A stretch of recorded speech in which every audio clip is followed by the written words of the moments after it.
Welcome to the Millionaire Journey Podcast. The goal of this podcast is to guide and empower you on your journey towards financial independence. Here's your host, Len Yaney.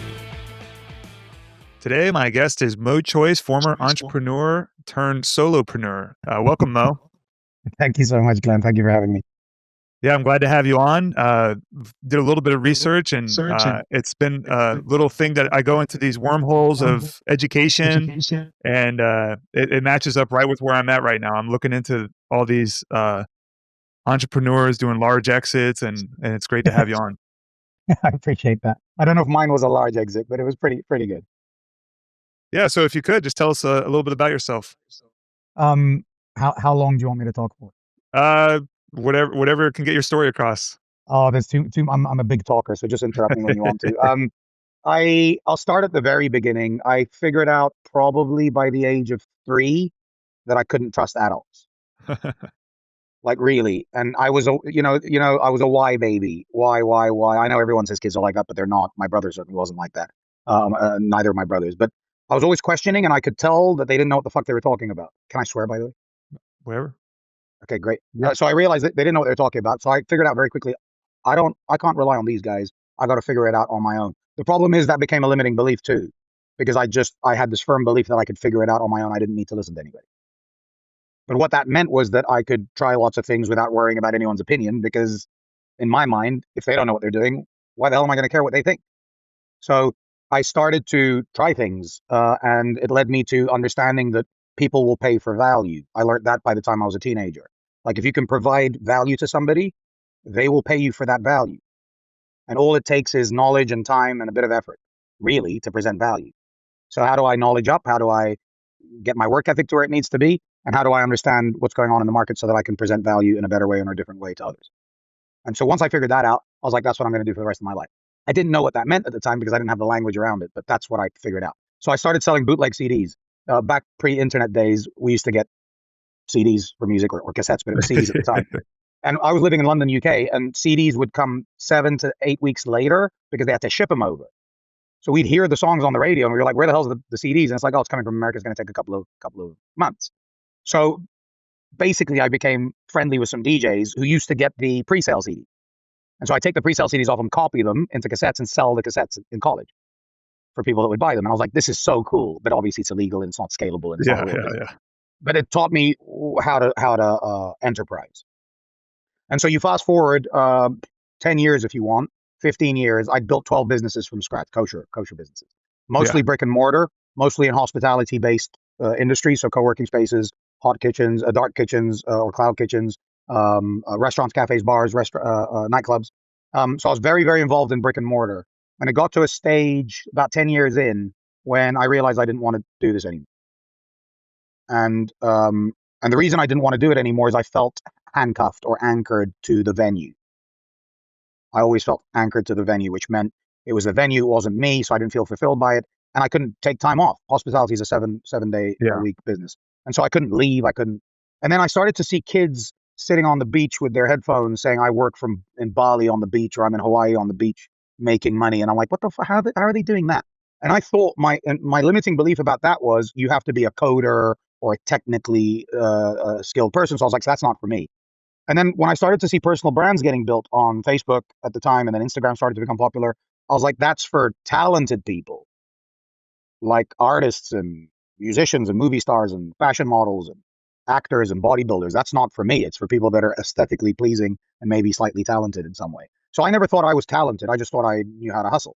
So it took me a while to figure out that actually I am talented and I have a personal brand that I can build and I can work from wherever I want to. And so I started to think about how I could do that. And so I gave up all my entrepreneurial or business interests in 2015 and started from scratch, literally started from zero. And we can get into that, why that happened and how that happened, because I know you're interested in business. So we can talk about whatever thread you want to through there. But essentially 2015, just over 10 years ago, I decided I'm going to live life on my own terms, independent from everybody else. I call that solopreneurship now, but at the time I didn't have a word for it. I just said I'm going to do whatever the fuck I want from wherever I want to be with whoever I want to be with. How do you find that? How do you figure out what you're going to start with? Because that's what the main thing with, for me, I have like entrepreneur ADD. So the answer for me is don't do anything and focus on what you're doing. But there's always ideas I have. I have like dumpster rental company. I think of roofing companies regularly. These are things that I feel like I could grow. But then I think to myself, if I do that, my real estate operations would take a hit. So I think don't do anything. I think that's the one. You know how people say, if you look back, what would you change? And the most common answer is, I wouldn't change anything because I wouldn't be the man. Fuck that. I would have changed so many things if I could go back in time. And one of the things I would have changed is I would have focused on the business that was the most profitable, but the most boring. And if I'd done that, I think I would have still been running it now, and I think I would have been a multi-millionaire. What was that business? It was a bakery. It was a central kitchen where we had a bakery division, we had a pastry division, we had a hot and cold kitchen. So we used to do events, catering, breads for the airlines, breads and pastries for the hotels, and we had some cafe spin-offs from it too. And once I figured it out, I got bored and I was like, I want to go do something else. How do you prevent yourself from? I don't know if there's a way to get around the boredom, or at least Alex Hormozi says what the successful people do is figure out how to keep them busy while they're bored. Is like, what would be the answer to that? Yeah. So brushing your teeth is boring, right? Having a shower every day is boring. And so sometimes I always talk about balance. There's a lot of people that say to me, I want creativity in my life. So I want a job that helps me to become creative. And I'm like, why? Why don't you become creative outside of your job? Like, it's not, you don't have to do everything in your job. That's only 40 hours of your week. Right. And so a lot of this is what I wish happened. I wish I had Alex Hormozi actually somehow in my life 20 years ago, or people like that. There weren't people like that on the internet, really. And I wish someone sat me down and said, you're going to get fucking bored. Get an operator in that you trust.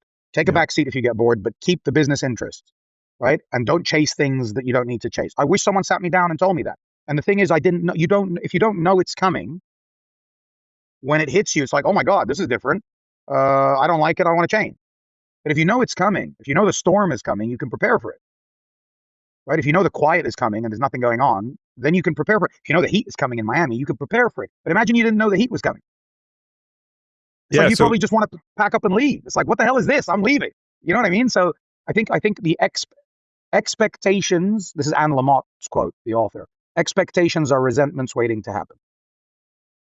And what she meant by that was, if you're expecting something to happen and it doesn't, you're going to feel resentful to either the people that lied to you or the people who didn't tell you what was going to happen.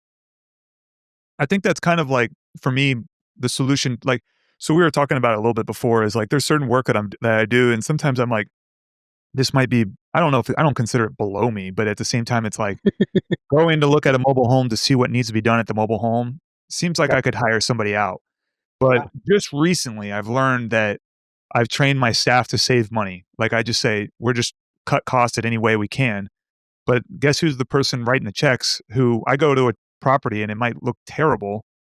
And I'm like, why didn't we fix this? And they're like, well, we're trying to save money. And you're like, well, we need to clean this up. And the only person that has control, because I would say with my process that I've realized is that I don't have a standard operating procedure for the cleanliness of it. But you have to find that by struggle, figuring out how to get better, how to, like, always claiming responsibility for the problem. And that's where I'm kind of at right now. I'm just like, why am I the person that has to do this? And I have to realize it's because it's never the same. That's the main thing. It's like, how do I make this the same way for everything we do? I think also sometimes we have to just accept that we have to do things. Yeah. Like, get over it. You know what I mean? It's like, you have to do these shitty things. Like, no sports star wants to do the conditioning and the muscle developing and the training and the preseason. They just want to go and play ball. No musician wants to do all the driving and the practice, and they just want to get on stage in a full stadium and play their music. And it's like, but you have to do all of that stuff. Yeah. You have to. It's also the thing that we don't see. It's like, we didn't see, like, Kobe Bryant being the first one in the gym and stuff, like the stories about that, and practicing after, just stuff like that. It's like, these are the things that that's kind of the mantra that I repeat to myself. I'm like, these are the things that people don't see that make you successful. There's a Jerry Springer bit about, and I've repeated this a number of times because I think it's such an important story and an important principle. When he got his pilot offered to him for Seinfeld, he was on Letterman. Remember he used to do those 5-minute sketches on Letterman when he was trying to break out? Yeah. And he was backstage with Letterman and he said to him, I got offered the pilot, what's your advice? And he said, don't let them change a thing. And Seinfeld said, what do you mean? Because they're going to want to change the characters and names and backdrops and storylines and the furniture. They're going to want to change everything. Don't let them change a single thing. And Seinfeld said, why would you say that? And he said, because if you fail on your terms, you can sleep at night. And Seinfeld took that idea and made sure that every word, every detail, what scarf is he wearing, what jacket is he was signed off by Seinfeld. And he said, then I knew that the show was produced in exactly my image. And so in business, sometimes they call it micromanagement at the extreme. Like, why are you getting involved in everything? And it depends on how big your business is, obviously, and what you're doing. But when I built restaurants and bars, I wanted to know everything. What's that cushion on the chair? Why have we picked that cushion? Well, and they used to say, what is this control freak and all this? Like, yeah, because I wanted to know. You know what embarrasses me, Glenn? If someone walks into my venue and says, why have you done that? And I don't know. Yeah. Why is that like that? Why are you playing this kind of music? Why is the bathroom design? And I go, I don't know. Actually, someone did it. It's like, how? It's my fucking business. Yeah, definitely. Yeah. And I can tell you, I've been to this one restaurant. It's random, but it was playing. I went there and they were playing 90s rap music, and we had so much fun when we were there. And then I went back again, and I never heard the music again. And I'm like, this place just never the same ever since the first time I was there. And I think that just kind of like that, like it's like the details in a restaurant are so like important. Like it's so hard. And it's only when you, like you're saying, you don't see what happens in the background, but you also don't see what happens in front of you, because no one comes into a restaurant and judges the temperature and the airflow and the spacing between the tables and how they're turning tables around and where the waiters are standing and how often they come to you and the volume of the music and you know what I mean? No one, this is all by design. And it's like, but no one, that's in front of you. That's not Kobe Bryant going to the gym. That's in front of you, but what are you looking at? You don't know what you're looking at. You just want a good meal. You want a comfortable chair. You want the waiter to take your order and bring you the food on time. And that's it. That's all you care about, really. And then you walk out and say, that was one of the best meals I've had. And it's not just the food. It was all of that made you. It's the same as a house. You walk into a house, your brain's telling you one thing. Oh, yeah, that's a good bathroom and that's a good kitchen. But it's how it all comes together that makes you feel like this is the home I want to live in. It's how the whole thing comes together. Definitely. The one thing that, as you were talking about restaurants, is there's a famous restaurant by me. It's called Burns Restaurant. It's got the largest private wine selection in the world, supposedly. But I know that the servers have a training process that takes a year long before they start serving anybody. So it's like they go to a farm, they show them how it's done, they help them cook in the back. The server goes through the whole thing, and the servers have been there. Their servers have been there for 30 to 40 years. Like, they don't ever leave, these servers. So it's one of those things where they kind of like put these servers through this training process that it's like, when you tip the server there, I mean, it's $1,000 bill. So you're going to pay him $200 tip, So Yeah. So you're going to be. That's why they won't leave. That's why they won't leave. But that's also, we didn't see the work that they had to do to get to where they're at, Exactly. They've created a state. They've worked hard for a status, and they don't want to give it up. And also, the two reasons people leave is they're not developing, they're not growing and becoming better as human beings ultimately, or they're not getting paid enough to go and develop themselves outside of their job. Yeah. That's the two. So you either have to pay them enough, where even though the job's boring or there's a lack of development and growth in the job, but they can go and do it outside, or you have to allow them to develop. And it sounds to me like they're doing both there. And that's amazing. That's a winning combination. By the way, I wanted to just speak to that. In-N-Out Burger is the same. In-N-Out Burger, they have to go through every time I love In-N-Out Burger. Like, I've never been. Oh my God, I love it. Yeah, because it's not on your side of the. Although saying that they're saying it's going to change soon, because it's in Texas. It's in Texas now. It's in Portland. They just opened. Oregon. So every time I go into an In-N-Out, I'm like, these stuff are amazing. And I just had a feeling that it was good stuff, and they paid well, and they trained them well. They have to go through leadership school. This is a guy flipping burgers. Has to go through a leadership school to learn about personal responsibility, communication, getting your emotions out the way, focusing on the customer, all these things. And it's like, no one ever taught me that, ever.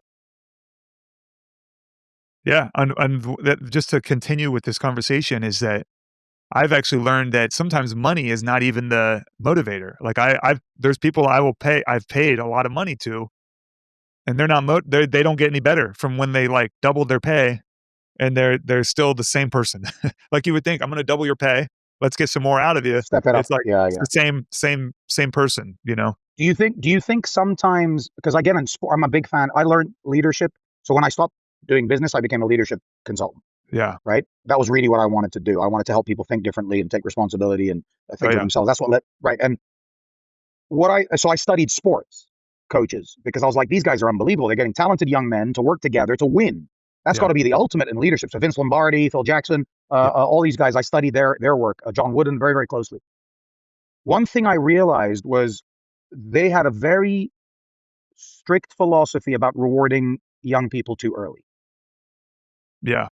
And essentially the idea is you pay them when they've achieved, not to achieve. And so when you talked about paying someone expecting them to bump up, maybe does that fit? That maybe that was the wrong way around? Yeah. I mean, I've definitely, they were kind of achieving, and then it turned into, Taking it for granted? like what I would say is that we had, okay, I'll tell you the story. And I actually do think it did get some, it's just that we had to, what I would say the issue that I had was that I was training this person up instead of putting the right person that's already done the job before. So I think it was totally my fault. I always blame myself first. Like how Me did this too. problem happen? Yeah, And I don't like it when other people blame other people whenever I they're in agree. charge. I agree. I So, agree. but anyway, so this story was, we had like $100,000 of lost rent monthly. So we have a vacancy of $100,000 a month. We bought a bunch of value add. It's actually, we bought the problem ourselves. Yes. So now we need to be motivated to lease these units. Um, I was having issues with getting people to work over the weekend. So like leasing would hit a wall on Friday, and then we'd have to start back up on Monday. Monday. So Yeah, then right. the problem with that is that we're wrapping it up on Friday to close it down for the busiest time when people are available to go look at units and do all these things. Right. So I'm like, hey, what do I have to do to motivate you? Like and then I started I created this bonus structure. And then, it just turned into where we like, I still got very little activity on the weekend. It was pretty frustrating, and still working out those details. But it's one of those things where I'm just like making more money than they've ever made, but that it just, I still don't get like. And what I think happened, this person started working on the weekend when I give her. This is bad. I shouldn't be talking about it, but it's like I give her support. I'm giving her support. All the people that are uh,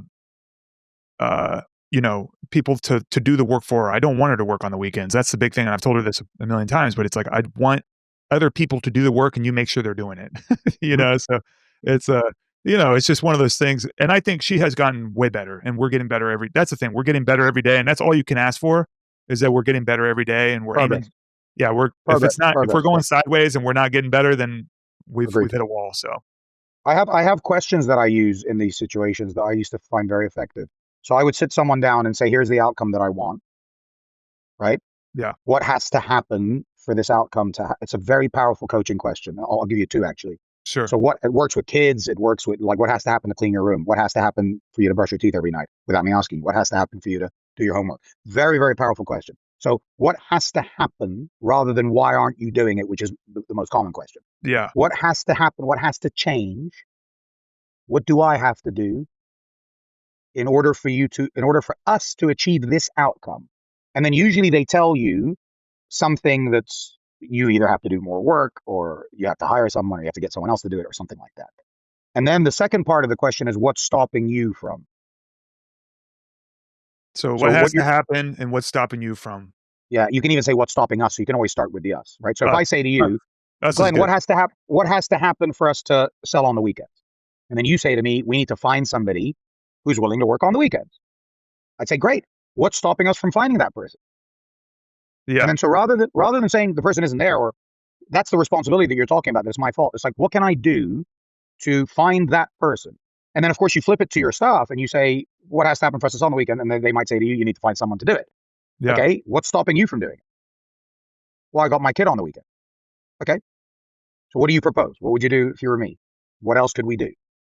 Right? And so it's this constantly, and I learned this in hospitality, and it was wonderful. It's constantly looking for a solution by talking to everybody, because they feel included in the discussion. You're not coming and saying, I got an idea, here you go. And it's their idea. And often they come up with ideas better than fucking mine, honestly. Always. Yeah. Yeah. So it's like, I love those two questions. What has to happen to get this? But you have to start with the outcome. And this is, when you said to me earlier, you asked the question, I don't think I answered it, about how did you get into, or it was something along those lines. How do you figure out what you want to do? How do you figure out what business? How do Yeah. you figure out? Yep. What I wish I knew is you start with the end in mind. And the end in mind is not the evidence. The end in mind is the experience that you want to have. So I want to do what I want from where I want, whenever I choose, with the people I want to be with. That's the experience I want to have every single day. That I'm doing what I want, when I want, from where I want, with the people I want. Okay? Therefore, I can't open a coffee shop. I can't open a nightclub, because that won't allow me to do what I want, when I want, where I want. And so two things happen when you reverse engineer it, is you start to figure out the things that don't work, so you start to eliminate them from your thinking, and then you're left with the things that will give you that path. And so now you know the path, okay, to do what I want, when I want, where I want. I have to be able to be a digital nomad. I have to be able to work for myself, not ask anybody, not have employees, not have regulations, not have physical venues to work from, physical locations. I know all that now. So 98% of my options were gone, just on the back that I knew that I wanted to do what I want, when I want, where I want, from where I want. So the work is, and it takes time sometimes, but the work for me is to figure out what you want first, and then reverse engineer it into what are the options available. If you don't know you want to go to Disneyland, how are you going to find your path? You have to figure out first that you want to get to this. It's the same in, we want to go to the mall. We want to go to this restaurant with the wine selection. So we know that. Now we can work out the pathway. Then we can work out what we need to do to get on that path. Most people are building the pathway and the what we need to do without thinking about the destination. The where are we headed with this? Why does this matter? No one ever taught me this, Glenn. No one ever asked me these questions. Ever. And so I was shooting in the dark. I was picking lanes and I had no idea where they were going. I was getting on planes without knowing where the plane was landing. Hey guys, if you want to learn more about our deals we're investing in, go to our website and sign up for our free ebook, 10 Reasons Mobile Home Parks Outperform Other Real Estate Investments. We won't spam you. We'll just keep you updated on the podcast and the deals we're working on. Now, back to the show. I can relate. I think the one thing we talk about real estate a lot on this podcast, and the one thing that a lot of people, including myself, we get tied up in is the disease of more. So we talk about like how many units can you get to, and I can fully relate, and I understand why you want more units. But at the same time, I look at with the amount of units we have, I should be in a it should, I don't know if should is the right word as I'm saying it, so I'm stopping myself, but at the same time, I should be able to have this much income, and if my vision for 2025 is that I need to be able to make money on 650 units, and if I can't do it, I'm going down the wrong road. So like I could say, yeah, I could scale to 1,000 to 2,000 units, continuously raise money. It could be an explosive path to bankruptcy, but but the main thing is, how do I shore up my finances?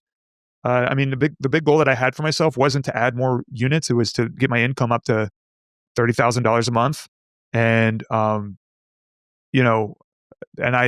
if you increase your revenue by $50,000 a month on your portfolio, it shouldn't be too hard, to get to that $30,000 a month income. So it's like I'm trying to follow somebody else's path whenever I know that I have it right in front of me, and it just has to be.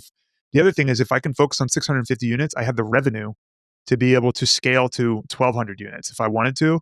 But if I have 650 units that are broken, how am I going to get to 1,200 units with the same idea? I'd never get there. I like that.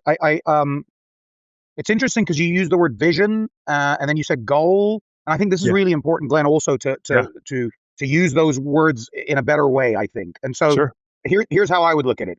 The vision is the life that you see, that you see ahead that you don't have yet. So for example, and there's nothing to do with money. So I'll help you if you're happy to understand. Definitely, I'm open. So let's say you hit the 30,000. Let's say you now had the opportunity to scale, or to hold, or to do whatever. You had options. That's where the brand name Moe Choice comes from, by the way. More choice, right? I want a world where I have more choice, not less choice. I want to feel expansive, not restricted, right? Yeah. And I think you're talking about a similar idea here, that if I get this right, then I can go a number of ways, and I can make that decision when it comes to it. I don't need to make that decision now, but I have to get this 650 right first. Yes. That's a goal. 30,000 a month, clear goal. Focus on the 650, clear plan. Clear plan. Let's say you got that. You optimized it. You weren't questioning what to do on the weekends and who to pay and what you had to do. And you weren't thinking about what's boring and what isn't. All that's done. You've solved all of that. All of those problems. All those questions were answered. And now you're hitting the 30,000 a month comfortably. And you're not worried about the 650. What happens then to you, not to the business? What happens to, how does Glenn's world change if all that is true? I mean, my thought is just to buy more. After That's that. not the question. That wasn't the question, though. Okay. I'm saying, how does your, if that's, we're at the point where you're making 30,000, you've got the 650. How is your life different that day? Not what are you going to do next? How is your life different the day when you know you've made that goal and you know that you've solved those challenges? How's your life different? I don't know if it'd be much different, to be honest. Well, I'm assuming it would. I don't know. My thought is that I would start buying more, give myself more problems. I don't know. It'd be Moe problems, not Moe Choices. So you're telling me that all these problems that you have and these ideas that you've got and these goals, that nothing's going to change in your life if you achieve them and if you overcome them? I would say it would put me in a comfortable position to not have to think about a lot of most expenses. I believe risks would be taken off the table, when you have income. I believe, let's see, what else? I'd be able Less to have stress? less stress, but also more equity in my newer deals. So if when I do decide to buy more, I'd be more equity, which I want to be. I always want to be more equity. Right. And More options again, we're talking about, right? yeah. Yep. And yeah, I think over time we could build out something else. Like that's when the distractions can kick in. Maybe you start those businesses that I want to start, dumpster companies, roofing companies. Those are things that, because I have the bandwidth of income, I can start stuff without the intention to make any money for a long time. And then that's when like a 10-year plan would happen on a business that I'd start. You could play the long game now. Yes, exactly. And so let's say, if you don't mind, one more layer to this. Let's say Sure. you got to that stage where you got to pick and choose what to do, and you could buy more, you could buy less, you could sell, you could get into other businesses, you could do whatever you want. You could do whatever you want. Yeah. That's the position you're in now. And then you made whatever decision you made, whatever it was, or decisions. 10 years later, how are you going to know those are the right decisions? So I've been like doing a lot of self-searching doing this, and I would say that I love business and I do it for the fun of it. I mean, yeah, I do want to make money, but at the same time, financial freedom on top of time freedom turns into being useful to others is what I'd like to do. I'd love to, the credibility, the ego that goes with it, obviously, having, saying you have 650 units compared to having 1,000 to 2,000 units, always a good feeling. You get to sit at different tables when you get to be 100%. Bigger. People respect you more, obviously, if you have, higher revenue. Banks call you instead of you calling banks. So what you just said now is how I would define more opportunity to do what I want. Yeah.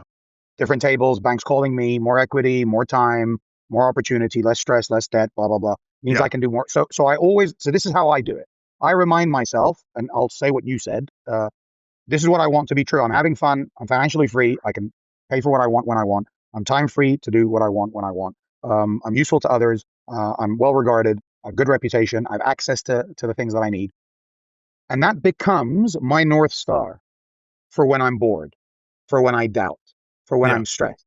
Because I say, why am I going through this, tolerating this? Because it's going to get me to that. Yeah. And it's only if I believe that what I'm doing now is not going to get me to that I break away from what I'm doing now to do something else. Yeah. Definitely. And that's, there's been many lessons learned this year. I think there was times where money got real tight. We had 2 hurricanes happen in October. Oh yeah. And $125,000 of CapEx out of my own properties, unexpected. I had about 50,000 in my bank account, thinking that, 50,000 is enough. And then you get $125,000 over the course of like 8 months. But it's like you have to it's like cash flow. All your revenues go into it, and oxygen, yeah, man. oxygen.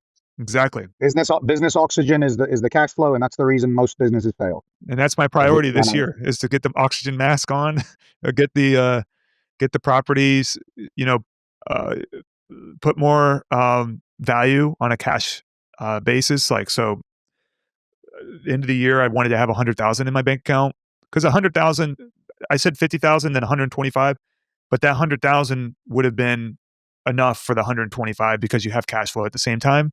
But at least, because I went from like 50 to close to zero to uh, I've kind of recovered. I'm back to 50 about, but I'm heading back to 30. But also increasing income along with all these things, which would magnify getting up me to that position. And then obviously, cash flow is like the blood to your body. You have to have cash flow to survive. And yeah, and the oxygen is life support. Go ahead. Sounds like you're doing it right. Trying one day at a time. It sounds like it. I mean, I've never met any. You even see with the big guys like Musk and Hormozy and people. Yeah. Hormozy had a really tough year, huh? They lost a lot of money. Yeah, I remember Gary Vaynerchuk. Yeah, Gary Vaynerchuk as well. They and they talk about it. They don't care. Gary Vaynerchuk talked about how he put a lot of money into the app that he thought was going to beat Tinder, and he lost all his money on that app, and or all the money he put in, not all his money. And it's like this is life. This is up and down. And the problem with entrepreneurial spirits like me is I wasn't risk averse. I wasn't risk averse at all. So I would, we got some money, let's invest in this. We got some money, let's try this. And that was wrong. And so I had to bring in a financial controller really to stop me spending my money. Because I didn't care about it. I was like, the money will come back tomorrow. It's like, yeah. But if your cash flow runs dry, you can't pay your stuff. And that happened to me. I can't pay the staff salaries. I can't pay the suppliers. And it's like, so I can take risks with my own money, but I can't take risks when we've worked so hard to build up this cash flow, this cash, it's like when you were talking about oxygen, it's like oxygen tanks is what we need in the basement, just in case we run out of oxygen. And it's like, it was so irresponsible of me to say, I don't give a shit about all of this. I'm a risk taker and I'm an entrepreneur and I'm going to blah, blah, blah, and I'm going to go and do my own thing. And I think boredom drives that too. Yep. Boredom makes us go crazy. I mean, they already know this, don't they? Didn't they do experiments on this? They put people they'll just start doing crazy shit. It's the same, the French philosophers figured out that if heaven was on earth, meaning everything was perfect, we would sabotage it. Humans, because we would get so bored of everything being perfect, we would purposely cause destruction. That's what they figured out. And I think it's absolutely true. Yeah, I can relate. I love staying busy. I don't do well sitting around. That's why I'm doing this podcast. And here's the cool thing also, Glenn, about keeping busy. It doesn't have to be in the business, right? It could be, so I'm learning Spanish now because I have this idea of touring South America and I've never really explored it. And I want to spend a couple of years in South America. And it's like, I want to learn Spanish because it's going to get my mind. It's going to keep me looking forward to something. It's going to give me a challenge. It's exciting, but it's got nothing to do with work. I don't have to change my business model. I don't have to risk any of my investments. I don't have to change my offer. I don't have to do any of that. And I've got something to look forward to now. All my kitchen is covered in Post-it notes with Spanish words for what every item is. And I'm just having fun with it. You know what I mean? Yeah. Awesome. So, what is Moe Choice doing now? Like, what is the, what is the thing that excites you now? So I was going to talk, because we talked a little bit about this before, about I'm in real estate, or I don't have that many ideas, or I'm not, and there's a very common thing with people that are involved in real estate, right? And here's what I do. Everybody has value to offer, whether you like it or not. It's just, what is that value? Right? Yeah. And so every individual can contribute positively to the market. What's the market? The market are the forces that determine where money flows. And contrary to these Illuminati conspiracy theories, no one can control the market. You can manipulate it, particularly if you have a big influence on it, but you can't control the market. You can't control what I decide to spend my money on, what I think is valuable, a product that someone comes up with. You can't control that, right? And so what I do is I tell every individual I meet, if I can help you package and present your value to the market, you can make money independently of products, employment, real estate. You can make money for the competence and the experience that you have. And that's solopreneurship. That's the idea that the risk is with me, not with a product. For me, if you have a product, you're not a solopreneur. If you have a product, you're not a solopreneur. No, you're a product owner. Okay, You're trying to develop a business around selling this product. If it's a product that's never been to market, you're entrepreneurial, because the risk is with the product because it's never been produced in the market. I'm not talking about the specific product. I'm talking about the idea behind the product. So if I go and I say, Glenn, we're going to buy an apartment in Manhattan and try and rent it, that's not entrepreneurial. We know that we can rent an apartment in Manhattan. But if I come and say to you, I'm going to sell pods that float in the sky and people are going to sleep in them, you're going to be like, well, we don't know if that's going to sell. That's entrepreneurial. Airbnb was entrepreneurial. What Elon Musk does is entrepreneurial. Jeff Bezos, to a certain degree, was entrepreneurial, even though e-commerce wasn't his idea. That's entrepreneurial because the risk is with the enterprise. We don't know if this will work. You can't open a coffee shop in Miami and say, I'm an entrepreneur. You're not an entrepreneur. There's no risk with the coffee shop. We know coffee shops work. The risk is in the operation, whether you do it right or wrong. But isn't that the same for everything? Isn't there a risk crossing the road? So if I cross the road, I'm entrepreneurial now because there's a risk crossing the road? No, of course not. We know you can cross the road safely. We know you can open a coffee shop and you can sell coffee. We know this. What we don't know is, can we live on Mars? We don't know, can we put a brain chip in someone's head and get their vision back? We don't know this stuff. And we don't know if we can make business out of that. That's entrepreneurial. So you've got the entrepreneur, you've got the business owner, and then you've got the solopreneur. And the solopreneur, the risk of the solopreneur is that everything is on me. Everything is on me. I have to find a way to turn my value into an income, a life, actually. And so I show individuals from all walks of life how to turn their competence into a business model and to do it all in their own way, on their own terms, without having to talk to anybody. So then what you're saying is, like, there might not be an idea of what they want to do, but you help them find that idea. Is that what you're saying? So I'll give you an example. So let's say you call me in a year and you say, I sold all 650 units. I got money, but I got nothing to do. Yeah. Right? I say to you, okay, you can show people how to buy 650 units in Florida. You can show people how to build a portfolio and sell it. You can teach people how to avoid the mistakes that you made. That's your value to the market. You've earned the stripes to now show somebody how to create their path if they want to follow the same ideas that you have, the same goals that you had. So then now you're not selling a product or designing anything. You're just saying to someone, I know what to do and I can show you how to do it. Most people can show someone how to do something because there's always new people popping up in the world who've never done anything. Yeah. Awesome.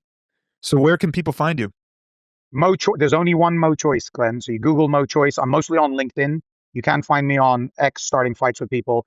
You can find me on Instagram, very, very rarely posting, but it's all Moe Choice. The handle is Moe Choice. And I've got a gift for your audience too, if you're happy for me to share. Definitely. I run a live masterclass once a month where I talk about the framework of a solopreneur.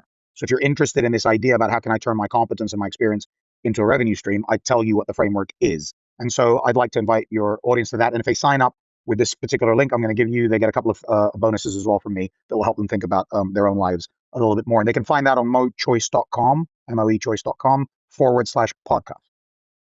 Awesome. We'll have the link in the show notes below. And thank you so much for being on the show, Mo. Thank you for having me. Thanks for the conversation. Thank you for listening to the Millionaire Journey podcast. Please rate, like, subscribe, leave a comment, and share with somebody you think would enjoy listening.